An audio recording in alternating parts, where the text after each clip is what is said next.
In the busy streets of Calabar, a young man named Victor lived with his mother in a tiny two-bedroom apartment.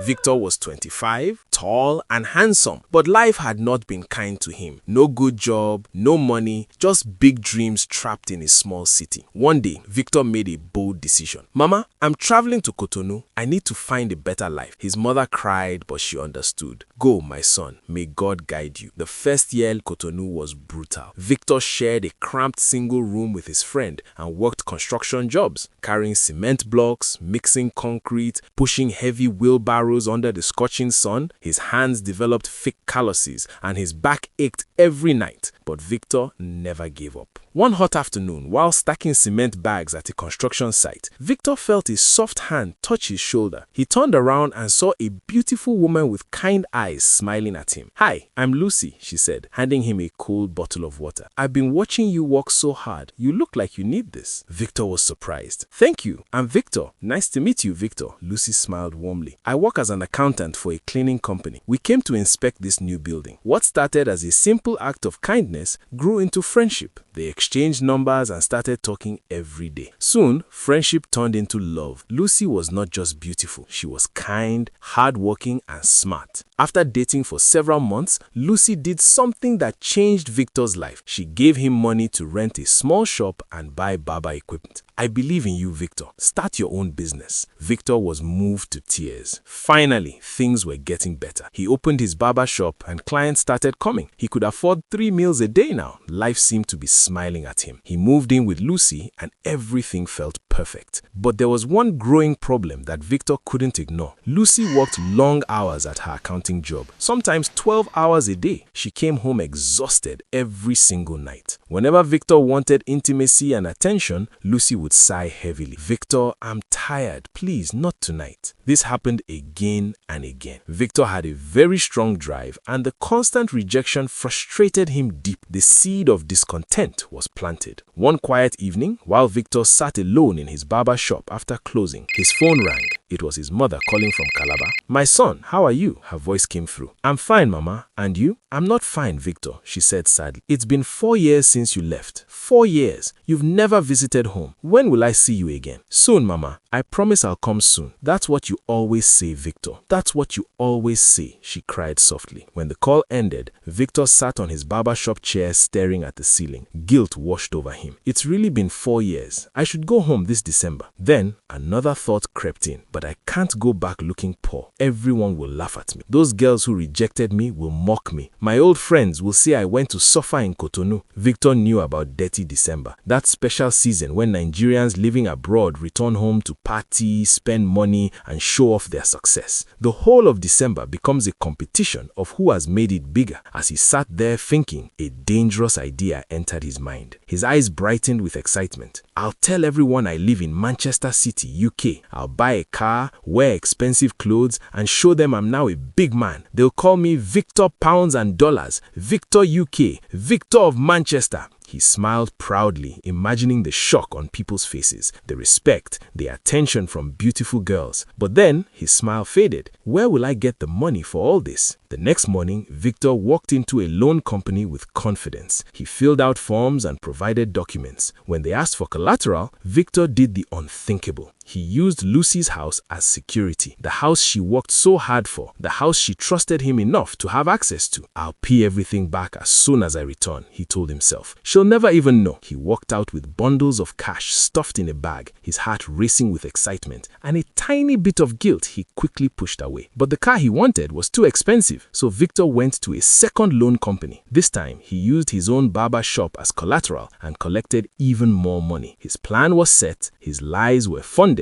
December was coming. Victor landed in Lagos and checked into a hotel. The next morning, he went straight to a car dealership. The showroom was filled with shiny, expensive cars he knew he couldn't afford. "Please show me the used car section," Victor said to the salesman. The man led him outside. Victor's disappointment dropped immediately. The cars looked old with with faded paint, scratches, and dents everywhere. Seeing Victor's disappointment, the salesman quickly said, "Don't worry, sir. Once you pay, we'll repaint everything. It will look brand new. Trust me." Victor hesitated, but finally chose a white Mercedes-Benz. "Make it shine like a diamond," he instructed. The next day, when Victor returned, his jaw dropped. The car sparkled like it just came from the factory. The white paint gleamed brilliantly under the sun. "Perfect! My haters will go blind when they see this," Victor laughed, shaking hands with the salesman. He drove for hours, heading straight to Calabar. As he entered his neighborhood, he rolled down all the windows, turned up the music to maximum volume, wore his designer sunglasses, and began singing along loudly to the rap song blasting from the speakers. The moment the street children spotted the shiny white car, they erupted in excitement. "Uncle Victor is back! Uncle Victor is back!" They ran after the car, screaming and jumping. When Victor drove into the compound, he stepped out slowly like a king,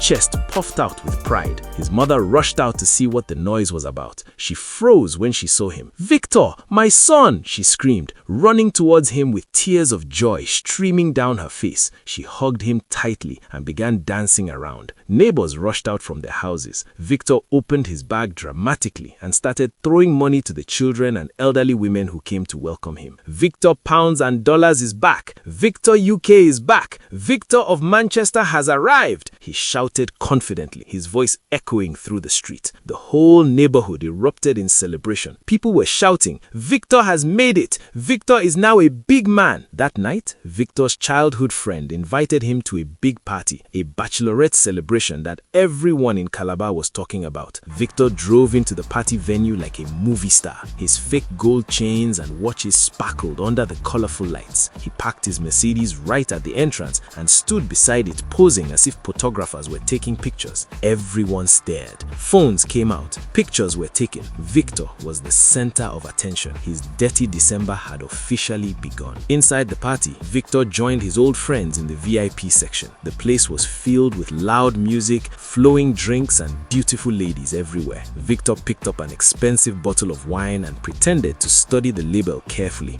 This wine looks like the one we drink in Manchester, but I'm sure it's not the same. The one in UK costs £10,000 per bottle." "Ah, Chief Victor, you are now seriously rich," his friends shouted, their eyes wide with amazement. Victor waved his hand like a king. "You people haven't seen anything. Victor Pounds and Dollars is back. Victor of Manchester is here. Order anything you want. Food, drinks, everything. It's all on me tonight." His friends went crazy, ordering the most expensive items on the menu. Victor paid for everything without blinking, throwing money around like it was worthless paper. As the party continued, Victor's eyes scanned the room. He spotted a beautiful young lady sitting quietly in a corner. His heart raced. "That one is my spec," Victor whispered to his friend sitting beside him. "Go and tell her that Victor of Manchester is calling her." Minutes later, his friend returned with the lady. Victor signaled for her to sit close to him. She did. He leaned toward her ear and whispered, "How much to get your attention tonight?" She only gave a shy smile but didn't move away. The party raged on. After midnight, Victor took the young woman to a hotel. They were so loud that even the hotel walls seemed to shake. Victor felt like a king who had conquered his kingdom. The next morning, he handed the lady some cash. He didn't even bother to ask her name. She smiled, took the money, and left quietly. Victor lay on the hotel bed with his satisfied grin on his face. "See what I was begging Lucy for back in Cotonou. Now I'm getting it anytime, anywhere, anyhow I want it." When he returned home that afternoon, he found a group of teenage boys already washing his Mercedes. Victor smiled, gave them money, and they raised their hands higher, shouting, "Victor Pounds and Dollars! Victor UK! Victor of Manchester!"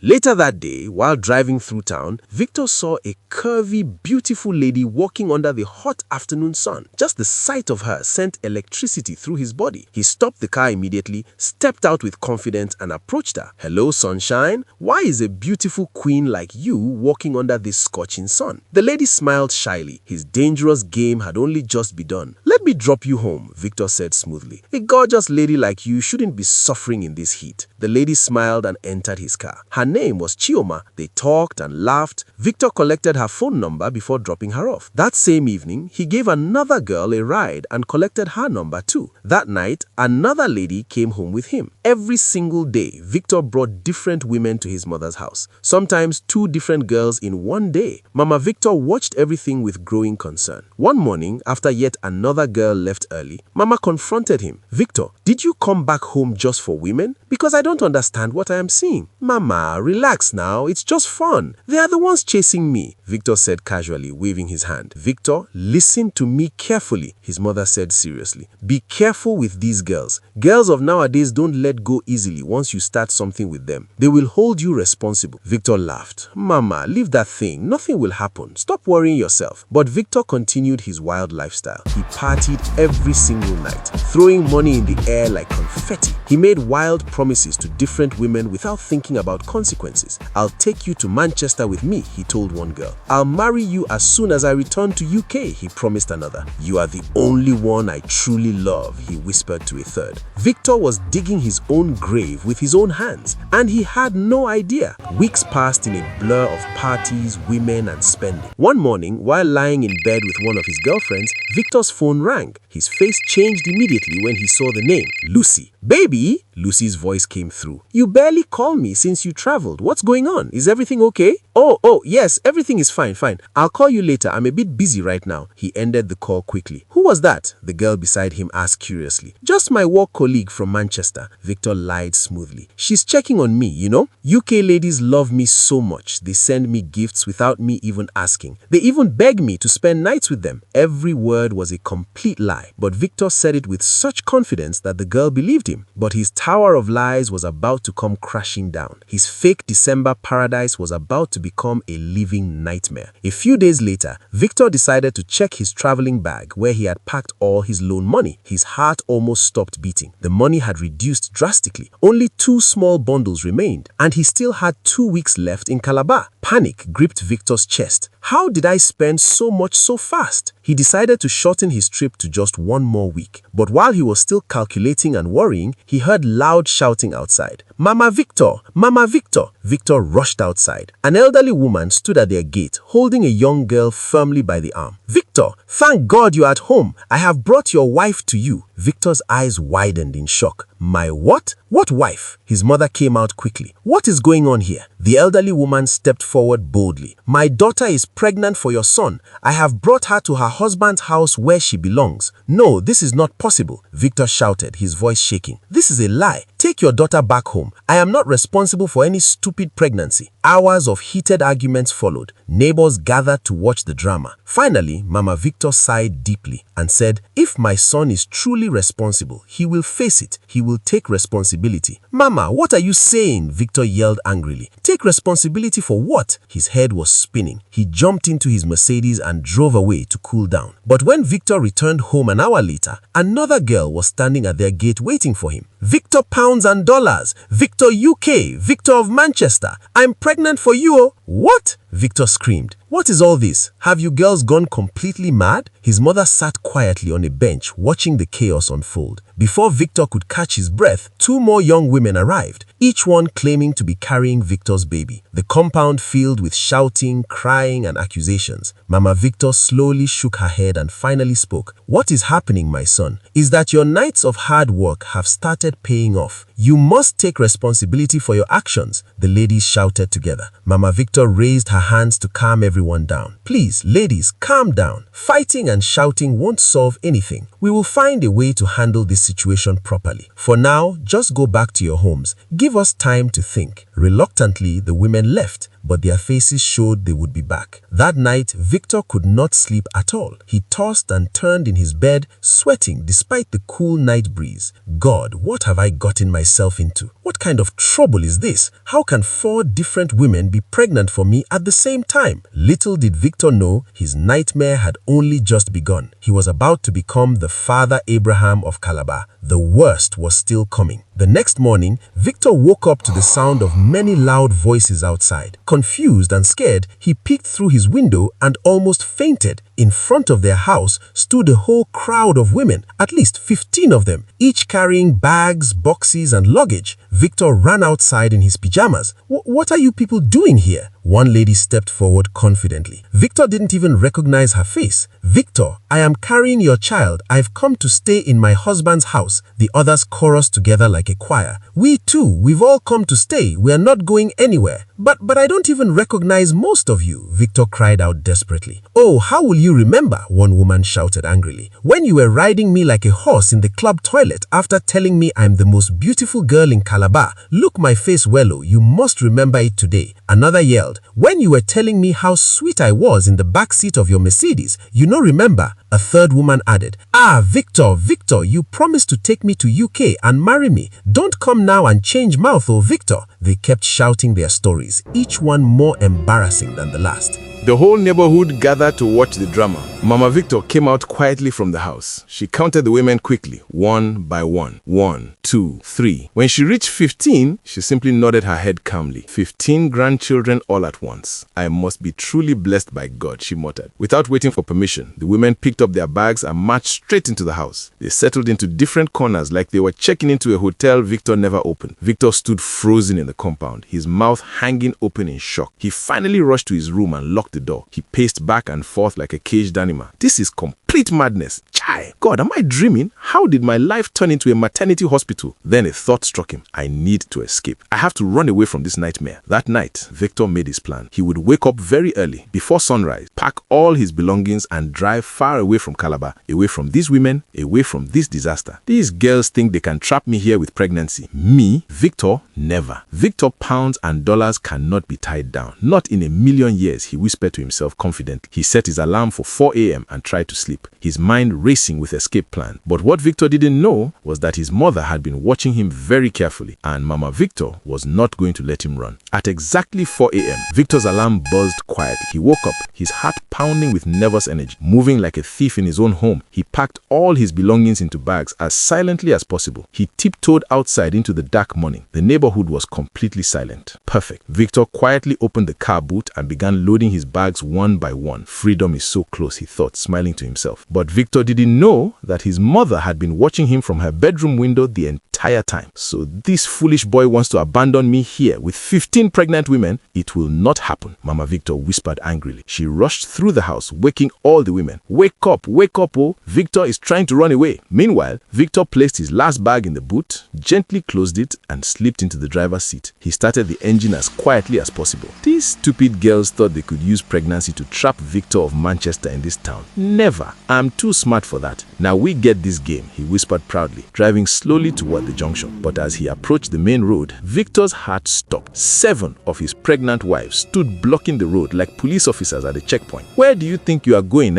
Victor? They shouted in unison. Panic exploded in Victor's chest. He quickly put the car in reverse, but when he looked behind, the remaining 8 women were standing there blocking his retreat. Before Victor could think of another plan, all 15 women surrounded the car. They dragged him out forcefully like he was a criminal. You think you are smart, We will show you Pepe. You will not leave this place without us. Another screamed, either we all go to UK together or nobody goes anywhere. Since the Mercedes couldn't carry everyone, the women came up with their own solution. Some pushed the car from behind, while others held Victor firmly by his arms, marching him back home like a prisoner of war. Neighbors woke up to the noise and came out to watch. Some laughed, some shook their heads in disbelief. Others recorded videos on their phones. Oh boy, they don't catch Victor pounds and dollars, oh, someone shouted, and laughter echoed through the street. When they reached the compound, the women locked Victor inside the house. They took turns guarding the doors and windows. Victor sat on the floor of his room, his head in his hands, finally understanding that there was no escape. His Detty December dream had become a Detty December disaster, and the consequences were only just beginning to unfold. Weeks passed, and by now, the news of Victor's 15 pregnant women had spread across the entire city of Calabar. Some people didn't believe the story, so they came to Mama Victor's house to see for themselves. The compound became like a busy marketplace. Pregnant women moved everywhere, cooking, arguing, laughing, crying, and fighting for attention and space. Victor stayed locked in his room most days, too ashamed to face anyone, too embarrassed to step outside where neighbors could see him and whisper. But hiding in his room couldn't stop what was coming next. The loan company started calling one by one,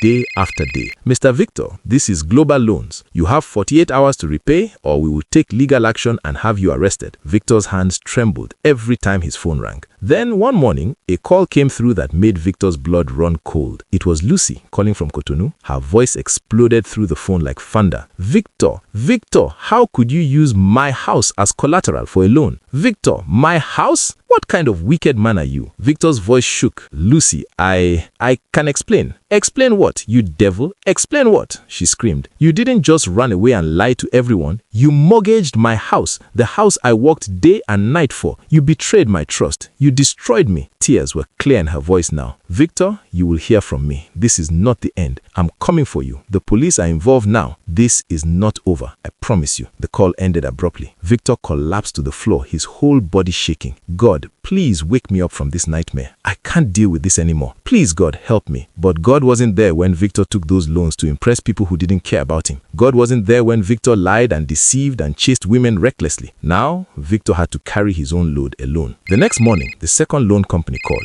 Mr. Victor, you have 48 hours to repay or we're sending the police to arrest you. Victor's heart was doing gymnastics inside his chest. He couldn't eat, he couldn't sleep. Fear consumed him completely. Then came the morning that changed everything. While his 15 pregnant women were outside preparing breakfast, arguing about who should cook what, two black official SUVs drove slowly into the compound. Their engine sounds made everyone stop and look. Men in uniform stepped out, police officers and immigration officials, and behind them, looking furious and heartbroken, was Lucy. Victor saw them through his window. His soul left his body. Che, I am finished, he whispered. I am completely finished. Then came the banging on his door, loud, aggressive, terrifying. Bang, bang, bang. Mr. Victor, this is the police. Open this door immediately. A police officer's voice boomed. Victor's legs felt like water. He couldn't move. He couldn't breathe. The officers didn't wait. They kicked the door open with force, the wood splintering and crashing inward. They grabbed Victor and dragged him outside like a common criminal. They threw him to the ground and forced him to kneel in front of everyone. His mother, his pregnant wives, neighbors, and strangers who had gathered to watch. Foolish boy, one officer yelled, his voice filled with anger. So you thought you wouldn't find us? After using your girlfriend's house in Cotonou as collateral for a loan, you thought you could get away with that? Lucy stood there with tears streaming down her face, staring at Victor with pure heartbreak and rage in her eyes. The pregnant women stood frozen in shock, finally understanding the full picture. Victor never lived in Manchester. Victor was never in the UK. Everything was a lie. The officers stormed into Victor's room and began packing every valuable item they could find. His designer clothes, his gold watches, his expensive perfumes, everything. They even carried out his new fridge and electronics. When they stepped outside and moved toward the white Mercedes, the pregnant women suddenly panicked. Money and clothes were one thing, but the car? No. All 15 women dropped to their knees immediately, raising their hands up and crying desperately. Please, officers, take him, take Victor, lock him up forever. We don't care, but please leave the car. Please don't touch the motor.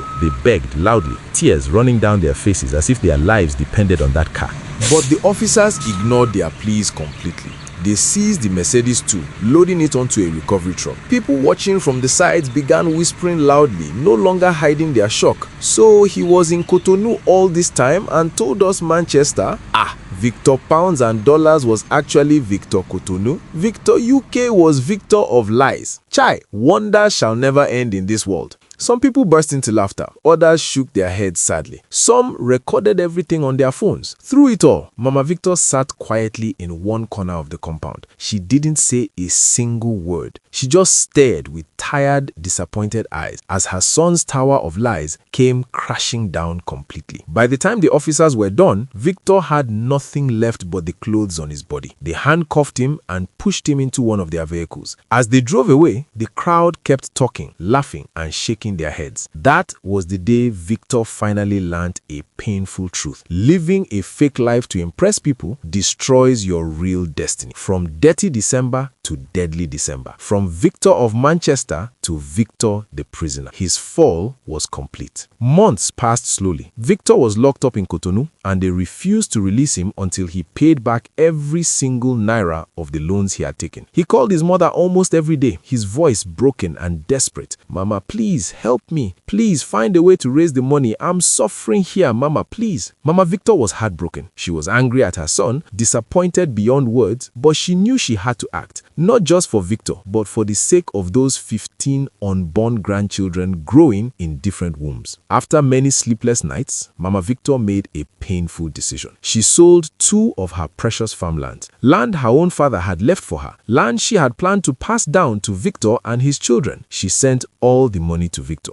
He paid off the loans, and finally, after months of imprisonment, they released him. When Victor returned to Calabar, he was not the same man who had left. He came back completely broken, physically, mentally, and spiritually. His expensive clothes were gone, his fake gold chains were gone, his white Mercedes was gone, his pride was gone. Everything was gone. Victor cried day and night as he watched his pregnant wives walking around the compound, their bellies growing bigger each week. Guilt ate him alive like a terrible disease. God, if only I had listened to Mama, he would whisper to himself. If only I hadn't pretended to be rich. If only I had been content with my simple life in Cotonou. But regret cannot turn back time. One by one, the women gave birth 15 babies in total, 8 boys and 7 girls. The compound was filled with the sounds of crying infants day and night. The women stayed for exactly 1 month after giving birth. They helped each other, shared duties, and took care of their babies. Then one morning, Victor woke up to complete silence. Too much silence. He rushed outside and his heart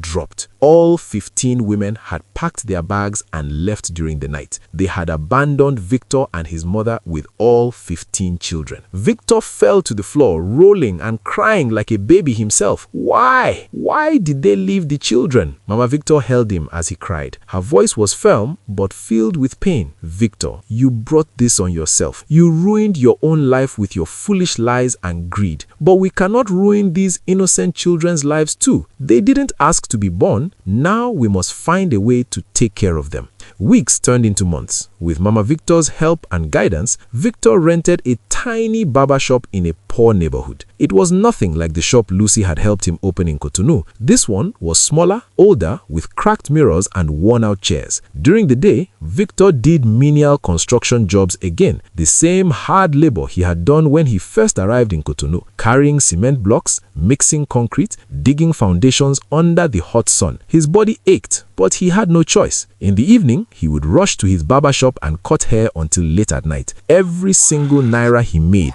went toward feeding and caring for his 15 children. Life was extremely difficult, harder than anything Victor had ever experienced. But he kept pushing forward because 15 innocent lives depended on him. With the little money they could gather, Mama Victor hired an elderly woman from the neighborhood to help take care of the children during the day while Victor worked. The compound that once echoed with Victor's proud boasts, Victor Pounds and Dollars, Victor UK, Victor of Manchester, now echoed with the cries of 15 babies needing food, diapers, and attention. Victor's old friends who praised him and enjoyed his fake generosity, they disappeared. The girls who ran after him because of his shiny car and money, gone. The neighbors who celebrated his return now whispered and pointed whenever he passed. Victor Pounds and Dollars had become Victor of poverty. Every night as Victor lay on his thin mattress surrounded by sleeping children, he thought about Lucy, the woman who believed in him, the woman who had given him a chance when he had nothing, the woman whose trust he had betrayed in the worst way possible. He thought about that white Mercedes Benz he was so proud of. He thought about the designer clothes, the fake gold chains, the wild parties, the lies upon lies upon lies,